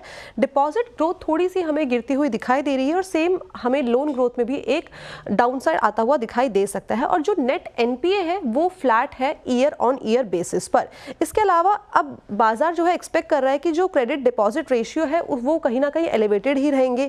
मार्जिन्स Q2 में हमें मॉडरेट देखने को मिल सकते हैं। कॉस्ट रेशियो में भी एक हमें एलिवेशन जरूर देखने को मिल सकता है, लेकिन ओवरऑल बिजनेस में एक उम्मीदें ये है कि एक बेटर साइड हमें इस बार देखने को मिलेगी।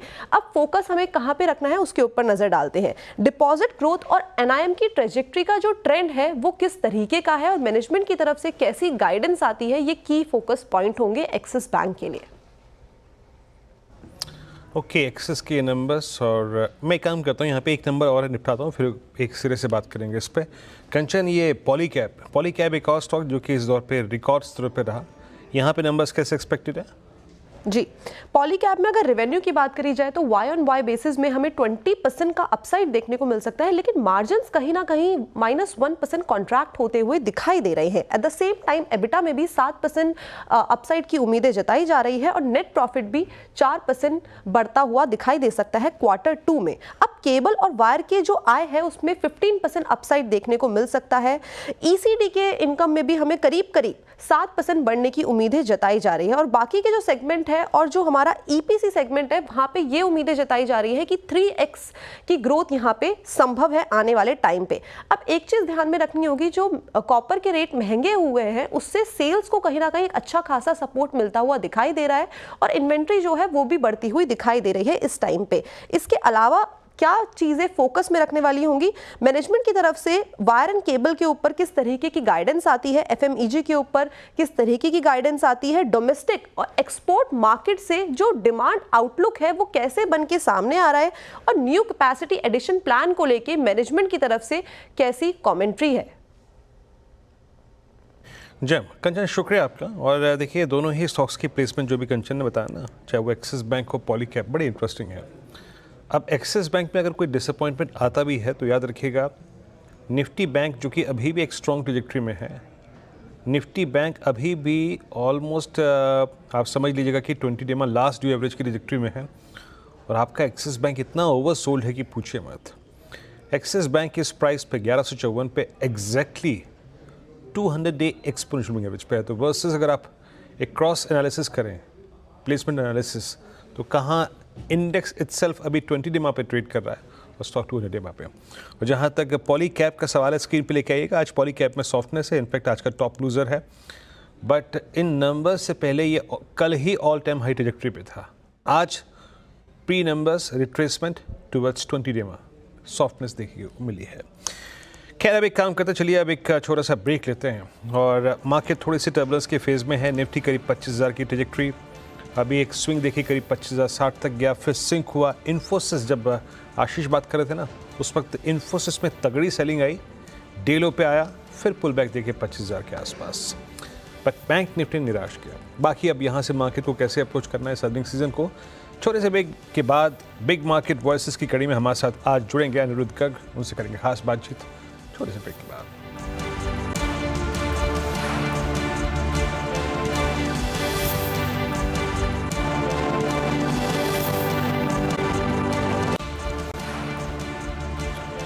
ब्रेक के बाद कमाई के अड्डे में आप सभी का स्वागत है। चलिए अब थोड़ा सा इस बाज़ार को फंड मैनेजर्स के पर्सपेक्टिव से समझते हैं और इस वोलेटिलिटी के बीच में और दो तीन अगर आप बड़े इवेंट्स को देखें जो पीछे गुजर गए सितंबर में, यूएस में रेट कट, भारत में आरबीआई का स्टांस में चेंज और kick start of this earning season और जियोपॉलिटिकल टेंशंस, क्रूड का 74 की ट्रैजेक्टरी में स्टेबल होना। अनिरुद्ध जी, मैं ये सारे के सारे आई थिंक वेरिएबल्स आपसे बातचीत करने से पहले काउंट करा रहा था, क्योंकि हमने क्या क्या नहीं देख लिया। वर्ल्ड वाइड एक रेट कट की प्रोसेस शुरू हो गई, हमारे यहाँ स्टांस में परिवर्तन, सब कुछ देखते हुए बाजार ने एक आई थिंक बहुत ही टर्बुलेंस वाला फेज देखा है बीते 10 दिन में, बट 25,000 के आसपास निफ्टी स्टेबल होता हुआ, Nifty bank closer to I think 52,000। अभी यहाँ से रिस्क रिवॉर्ड रेशो लग कैसा रहा है आपको मार्केट में? नमस्कार वीरू जी। यहाँ से रिस्क रिवॉर्ड रेशो, जैसे मैंने पिछले बार भी आपसे बात हुई थी, कि हमें लगता है कि एक चीज बहुत क्लियर है कि ओवरऑल ब्रॉडर मार्केट्स जो हैं वो एक्सपेंसिव हैं। अगर आप ग्रोथ शेयरों में भी देखिए जिनमें बहुत अच्छी ग्रोथ आ रही है, चाहे वो ये एएमसी शेयर्स हैं या वो फार्मास्यूटिकल्स के शेयर्स हैं या फिर पहले पब्लिक सेक्टर एंटरप्राइजेस, वैल्यूएशंस इस लेवल पे पहुंच गई हैं जो हमें लगता है कि बहुत लंबे टाइम तक सस्टेनेबल नहीं है। But it is a liquidity driven rally और लिक्विडिटी इंडियन मार्केट्स में इतनी ज्यादा है कि ये मार्केट को टूटने दे नहीं रहे और वैल्यूएशन इतनी ज्यादा है कि मार्केट को बहुत ज्यादा चढ़ने दे नहीं रहे। तो जैसे आप अभी शो से पहले बोल रहे थे, कुछ स्टॉक्स, कुछ लार्ज कैप स्टॉक्स बहुत अच्छी वैल्यूएशंस पे अवेलेबल हैं, कुछ उनमें से 200 डे मूविंग एवरेजेस पे अवेलेबल हैं। तो लार्ज कैप्स जो हमारा लार्ज कैप सेक्टर है उसमें हमें लगता है फिर भी रिस्क रिवॉर्ड रेशो आज भी फेवरेबल है। बट जो हम बोल सकते हैं ट्रेंड में स्टॉक्स हैं जिनके बारे में, जिनकी ग्रोथ के बारे में बहुत देखा जा रहा है, उनके साथ साथ मुझे लगता है कहीं हमें उनकी वैल्यूएशंस पे भी ध्यान देना चाहिए, क्योंकि जब एक बुल रन अपनी लास्ट लेग में होता है उस टाइम पे किसी भी वैल्यूएशन को ग्रोथ से जस्टिफाई करा जाता है और मुझे लगता है वो सेम केस अब यहाँ पे हो रहा है। और कहीं ना कहीं हमारे जो इन्वेस्टर्स हैं उनको भी ये देखना चाहिए कि मार्केट में जो पिछले 1 साल में हुआ है उसको अगले 1 साल में आना या रिपीट होना बहुत बहुत मुश्किल है। और कहीं ना कहीं हम सबको अपनी जो एक्सपेक्टेशंस हैं बाजारों से वो कहीं ना कहीं थोड़ी टोन डाउन करनी पड़ेंगी। ओके, यानी आप equity as a asset class उसमें यहाँ से बहुत बड़ा मूव नहीं एक्सपेक्ट कर रहे हैं। मैं कुछ देर के लिए इक्विटी से हट के, अगर आपका इक्विटी पे ये व्यू है, मान लीजिए आप AIF होते तो आप किस चीज़ पे फोकस करते हैं? सर देखिए, हमने तो इक्विटी करी है शुरू से, 17 साल से इक्विटी कर रहे हैं, तो और एसेट क्लासेस कम समझ आते हैं। लेकिन ऑल्टरनेट एसेट्स, जैसे अगर मैं अब खुद की बात करूं तो कहीं ना कहीं थोड़ा बहुत हम सर्टेन पोर्शन डेट में जाना शुरू जरूर करा है हमने, क्योंकि हमें लगता है कि हाँ, यहाँ पे रिस्क रिवॉर्ड रेशो बहुत हमारे फेवरेबल में नहीं है। पर हाँ, जैसे मैंने बोला, लार्ज कैप्स में हमें कोई लंबी चौड़ी प्रॉब्लम नहीं दिखती। अगर हम निफ्टी 50 की बात करें तो हमें एक ऐसा लगता है कि निफ्टी 50 अभी भी अपने हिस्टोरिकल वैल्यूएशन के हिसाब से सही जगह पे खड़ा है। और बस थोड़ा सा ये डर लग रहा है मार्केट में इस टाइम पे कि जो फोमो की वजह से मार्केट में पैसा आ रहा है और एक्सपेक्टेशंस भी उसी हिसाब से है मार्केट में कि पिछले 6 महीने में या 1 साल में जो पैसा मार्केट में बनाया गया है इन ब्रॉडर मार्केट्स, वो कहीं लगता है कि नहीं बनेगा आगे। तो फिर ऐसे में अनिरुद्ध, आप अपने आप को पोजीशन कैसे करेंगे? क्योंकि at the end of the day बाजार में लोग पैसा बनाने के लिए आ रहे हैं, राइट? तो इस समय कहाँ पर आपको वो अपॉर्चुनिटी दिख रही है जहाँ पर if not sizable decent returns 10-12% तक के तो मिले? मैम देखिए, बाजार में जब लोग पैसा बनाने आते हैं फंड मैनेजर्स, हमारा ये भी मैं बोल सकता हूँ कि रिस्पॉन्सिबिलिटी है कि हम उनको सही पिक्चर दिखाएं। मार्केट एक हमेशा इंडियन मार्केट्स, अगर हम हिस्टोरिकली पिछले 30-35 साल देखें, 2 से 3 साल 4 साल के साइकिल्स में इंडियन मार्केट्स घूमते हैं और वैल्यूएशंस बहुत अट्रैक्टिव से बहुत महंगे में चले जाते हैं। मैं ये नहीं कह रहा हूँ कि यहाँ पे अनसस्टेनेबल है वैल्यूएशंस, बट हाँ, एक्सपेक्टेशन अगली अगर हम 1 साल की करें तो हमें बीच में कहीं ना कहीं एक मेजर करेक्शन मार्केट में देखनी पड़ सकती है। तो क्या कहते हैं, वो पहले ही ब्रेस फॉर इम्पैक्ट की सीट बेल्ट बांध के चलिए। वो चीज एक रियलिटी है। मार्केट्स, इक्विटी मार्केट्स आपको रिवॉर्ड भी तभी करती हैं क्योंकि आप में वो करेक्शन देखने का दमखम रहता है। एंड ये मुझे लगता है कि आगे भी कहीं ना कहीं होगा।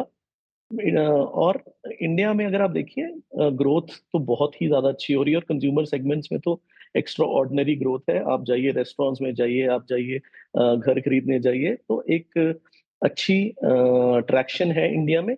बट हाँ, कुछ जगह हम ये देख रहे हैं, जैसे ऑटो सेक्टर देखिए तो आपको दिखेगा कि अनसोल्ड इन्वेंट्री हाईएस्ट है। कहीं ना कहीं अब यूएस रेट कट के बाद जो इनके इनपुट प्राइसेस हैं उन पे भी प्रेशर आना शुरू होगा, जैसे जैसे हम मेटल्स के प्राइसेस बढ़ते हुए देखेंगे। तो हाँ, कुछ सेक्टर्स हमें ऐसा लगता है कि ग्रोथ एंड जो प्राइस है, वैल्यूएशन है के हिसाब से अनसस्टेनेबल लेवल्स पे। बट हाँ, इंडियन कंज्यूमर के कुछ सेक्टर जैसे रियल एस्टेट है, हमें लगता है कि ठीक रहेगा आने वाले टाइम में। या फिर हमें लगता है जो कंज्यूमर नेम्स हैं उनमें एक रिवाइवल इंडिया में जरूर देखने को मिलेगा अगले 1 साल में। तो हाँ, पॉकेट्स हैं from time to time, but overall थोड़ा सा कॉशियस रहने की जरूरत है, बिकॉज मार्केट में वैल्यूएशन से ज्यादा expectations I believe are not right. लेकिन कंज्यूमर, इसको और ब्रेक डाउन में करना चाहूंगी। कंज्यूमर नेम्स में भी अपॉर्चुनिटीज गलोर है, बहुत सारी हैं।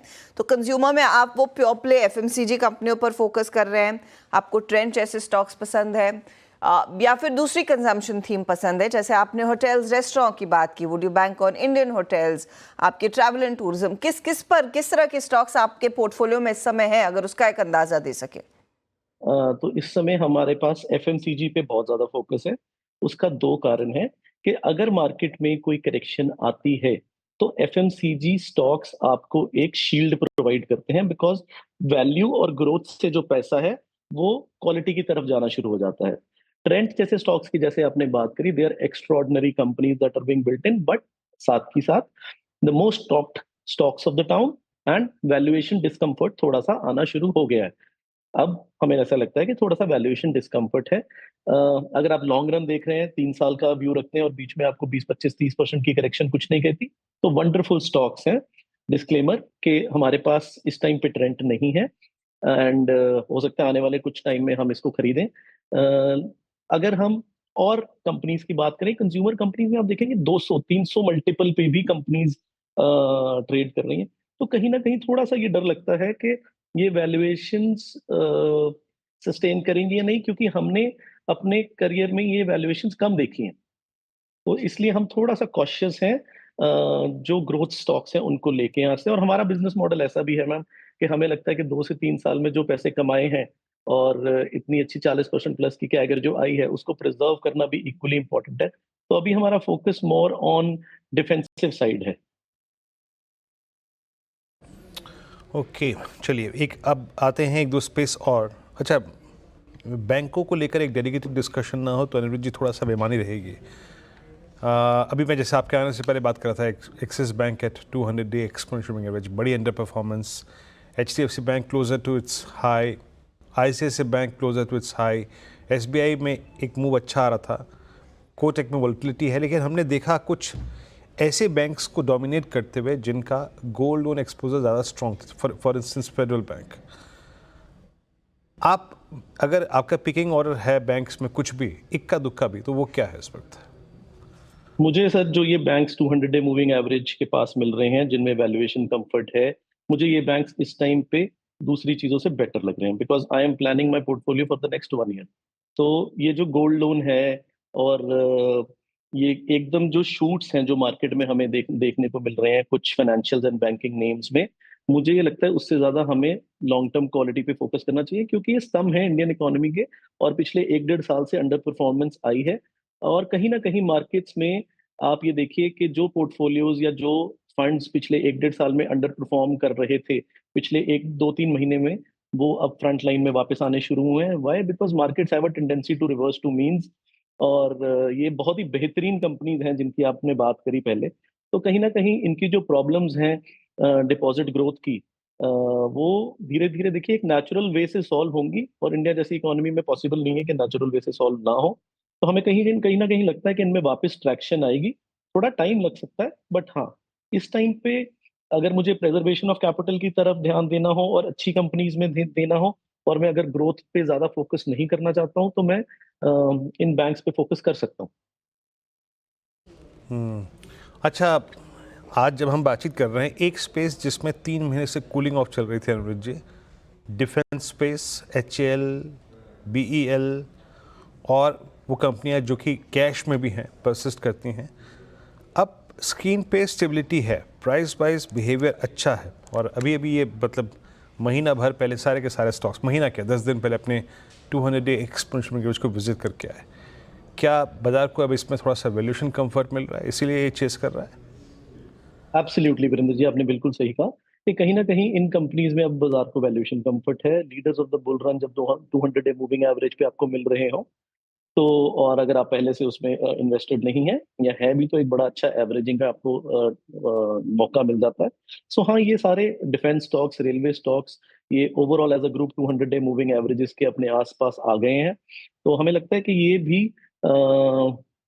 आगे के लिए ठीक है। इनमें थोड़ी सी प्रॉब्लम ये है कि डिस्ट्रीब्यूट ज्यादा हो गए हैं, तो इनको जो रेंज में अपने काम करना है वो नॉर्मल स्टॉक से ज्यादा टाइम लगे, क्योंकि जो इनकी डिस्ट्रीब्यूशन हुई है वो हिस्टोरिक डिस्ट्रीब्यूशन है। जैसे पीछे अडानीज की हुई थी आज से 3-4 साल पहले, तो डिस्ट्रीब्यूशन इनमें अच्छी होगी। बट हाँ, ये इनमें और उन कंपनीज में, अडानीज में जैसे हमने बात करी, बहुत डिफरेंस है in terms of the opportunity that is there in the next 5 to 10 years for these segments.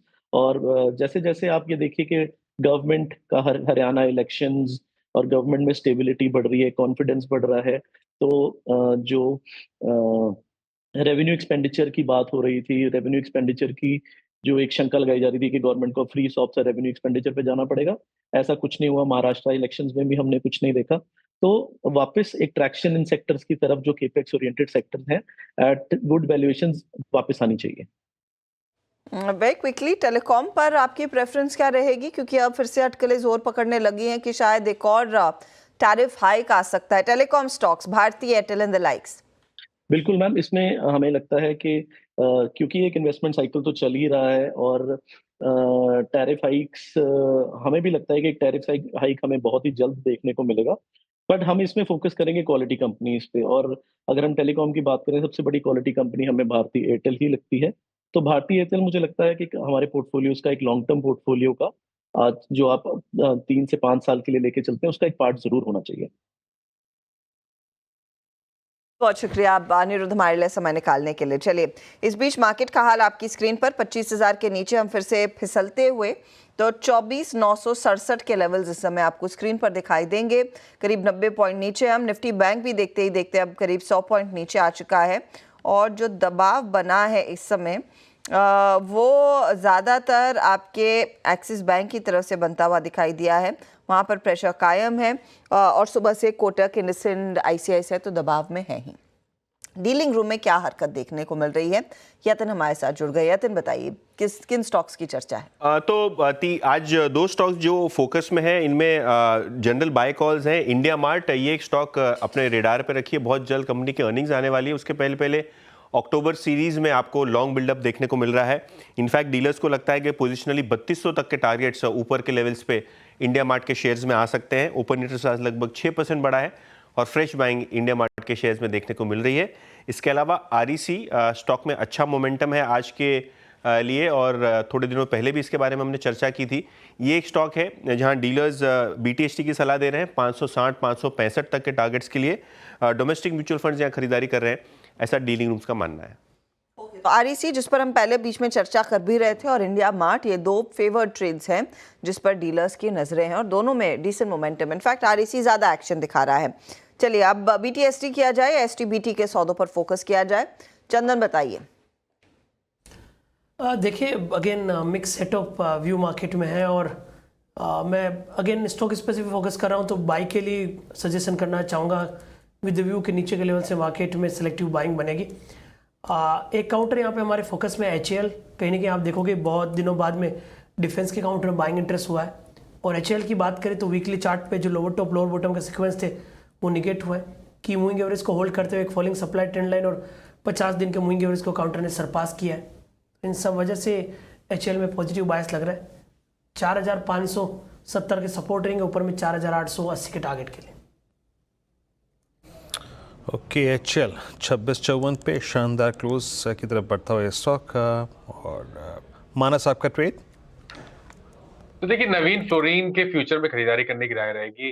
Stock ने एक रेजिस्टेंस ब्रीच किया है, 200 मूविंग एवरेज की तरफ बढ़ रहा है, तो नवीन फ्लोरिन के फ्यूचर में खरीदारी करेंगे। जो प्राइस चल रहे हैं वो 3472 के चल रहे हैं। करंट लेवल्स पे खरीदारी करेंगे 3419 के स्टॉप लॉस से और टारगेट अब 3600 रुपए 3600 के आपको सेट करने नवीन फ्लोरिन के फ्यूचर में। हाँ, यकीन मानिए मानस जी, मैं नवीन फ्लोरिन की ऑप्शन शीट का आकलन कर रहा था। ऑल दो इसमें स्प्रेड काफ़ी बड़े होते हैं ऑप्शंस में, तो मैं वही रीड कर रहा था। उसके स्टैट स्ट्रॉन्ग है इसके और मूव अच्छा। कविता जी, आपका ट्रेड? तो वीरेंद्र जी, अपोलो टायर्स पर होगा मेरा ट्रेड। 520 के लेवल पर एज ऑफ नाउ है और प्राइस टारगेट ऑफ 530 533 आप अपोलो टायर को लेकर जा सकते हैं। स्टॉप लॉस मेंटेन करना चाहिए 510 का। ओके, तो ये फिलहाल आपके लिए इस समय अपोलो टायर्स का ट्रेड। गावा जी, आपका ट्रेड क्या रहेगा? Well, good afternoon to you. मुझे जो पसंद है स्टॉक इस वक्त वो है गोदरेज कंज्यूमर। ये स्टॉक मैंने सुबह 8 बजे भी दिया था, आज इसको रिपीट करूंगा। टारगेट अब भी वैलिड है 1380। अब सिर्फ स्टॉप लॉस बढ़ा देंगे बाय 20 रुपीज, तो 1350 का स्टॉप लॉस अगर चलें तो मेरे ख्याल से सही रहेगा। Godrej consumer still a buy. Still a buy Godrej consumer, आज भी 1.5% ऊपर। राजेश जी, आप क्या पिक कर रहे हैं? हर्षदा जी, देखिए मैं अपोलो टायर को लेके जाऊंगा। मुझे लगता है अपोलो टायर में कंसोलिडेशन है, ये करेक्शन खत्म हुआ, ले लिया 580 590 का हाई बना। राजेश जी? हाँ जी, कविता जी ने ले लिया, ये ले लिया। ओह, आज हर्षदा जी आपको पता है बहुत लिमिटेड स्टॉक्स है जो नजर में आ रहे हैं, बहुत लिमिटेड। तो देखिए मैं सुबह का दीपक नाइट्रेट को ही लेके जाऊंगा। दीपक नाइट्रेट का हमने एक टारगेट लिया था, मुझे वीरेंद्र जी ने जब सुबह पूछा था तो 3000 का दिया था। तो मुझे लगता है वो टारगेट तो हासिल हुआ। जो नेक्स्ट टारगेट होगा as a BTST, that will be 3050। तो 3050 के टारगेट के लिए दीपक नाइट्रेट लेके जाइए। स्टॉप लॉस होगा नया 2965 का। विकल्प थोड़े कम है तो दीपक नाइट्राइट और अपोलो टायर्स पर वैसे कंसेंसस कॉल आ रहा है, क्योंकि पहले कविता जी के पास गए तो उन्होंने कॉल दे दिया। वैसे राजेश सातपुते को भी पसंद था। ये ट्रेंड जिस तरह से बिखरा है, चंदन इसका चार्ट देखिए और बताइए मौका फिर कब मिलेगा। पोजीशन अगर किसी को लेनी है, क्योंकि इसमें करेक्शन कब आएगा इसी इंतजार में कई लोग बैठे रहे और वो स्टॉक कहाँ का कहाँ पहुंच गया। अब आज फिर से करेक्शन शुरू हुआ है या नहीं पहले, और आप खरीदना चाहते हैं तो कब खरीदेंगे, किन लेवल्स पर? बिल्कुल, trend one of the strongest counter है और हर बार हमारी प्रेफर्ड पिक में रहता है। ट्रेंड में सबसे अच्छी बात मैं आप हर्षदा जी बताऊंगा कि पिछले लगभग 250 दिनों से इस काउंटर ने 50 डे मूविंग एवरेज नहीं तोड़ा है, और किसी ने भी यदि डेली चार्ट में 50 दिन का मूविंग एवरेज लगा दिया और ट्रेंड को लिया है तो हर बार जब भी मूविंग एवरेज टच करके रिवर्स हुआ है इस काउंटर ने 10 से 15% का मूवमेंट दिया, और ऐसा पिछले एक साल में 6 से 8 बार हो चुका है। तो मैं तो ऐसा मानता हूँ कि जो इंडिकेटर यहाँ पे वर्क कर रहा है, जो सेटअप वर्क कर रहा है, उसको फॉलो करूंगा, और जब तक वो नहीं तोड़ता है तब तक यहाँ पे बायस चेंज नहीं होगी। अब सेटअप की बात करें तो ट्रेंड की आदत यही होती है कि कंसोलिडेट होता है, फिर सडनली मोमेंटम आता है, वापस कुछ दिन कंसोलिडेशन में चला जाता है। तो आज इस करेक्टिव कंसोलिडेटिव मूव के 3 दिन हुए। जब भी ये lower top lower bottom negate करेगा तब वापस मूव आएगा। एज ऑफ नाउ मेरा मानना है कि 100-200 रुपये और डिक्लाइन आता है तो 7250 के सपोर्ट से खरीदना चाहिए, और ऊपर में अब की बार टारगेट बनेंगे 8500 से 8800 तक के। ओके, ट्रेंड 7784 आपके स्क्रीन पे। बहुत दिनों बाद इस स्टॉक में एक सॉफ्टनेस देखने को मिली है। मेन वाला एक काम करते हैं, ज़रा निफ्टी पर थोड़ा सा कल के प्रोस्पेक्टिव से बात करते हैं, क्या करना चाहिए। देखिए ये क्लोज अच्छा नहीं है but still with in that range, मतलब इतनी एक्सपेक्टेशन रखनी नहीं है, और हमारी जो एक्सपेक्टेड रेंज है उसी के बीच में क्लोज आ रहा है। और निफ्टी बैंक का ऑल दो क्लोज जो है ना, जिस प्रकार की एक्सपेक्टेशन थी उससे थोड़ा सा मायूस करने वाला है।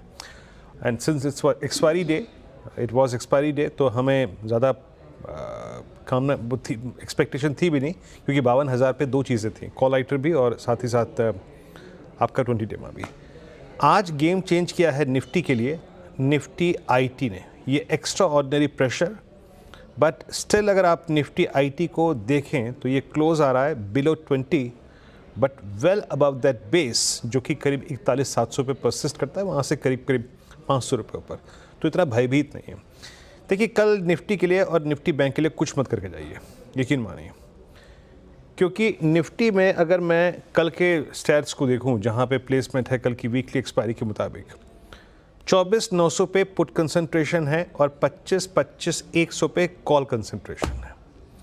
रिलायंस स्ट्रेंथ दिखा रहा है, अब स्ट्रेंथ नहीं, नॉट एग्जैक्टली, माफ़ी चाहूँगा मैं, पुल बैक जनरेट कर रहा है, तो आईटी में कमज़ोरी थी। बैंक्स ठीक ठाक हैं, तो मल्टीपल क्रॉस कॉम्बिनेशंस हैं इस वक्त। बेटर है न्यूट्रल जाएं, बेटर है न्यूट्रल जाएं। लॉन्ग ट्रेड पिक करने की 2 ही चीज़ें रहेंगी कारगर निफ्टी में, या तो हमें 24,900 के इर्द गिर्द मिल जाए जैसे सुबह मिला, या फिर 25,050 के ऊपर ट्रेवल करना शुरू कर दें। And same is the case with Nifty bank. अब मैं निफ्टी बैंक पे क्यों लॉन्ग नहीं ले आ रहा हूँ, अगर कल 52,000 के ऊपर ट्रेवल करना शुरू करे तब करेंगे लॉन्ग, अबाउ कॉलाइटस, अबाउ 20 डेमा, या फिर बैकफुट पे आके 51,500 के आसपास मेरे तब दिमाग लड़ाएंगे। उलझा हुआ है इंडेक्स, बहुत उलझा हुआ है। Better to chase stock futures. Breath लेके आइए एक बार।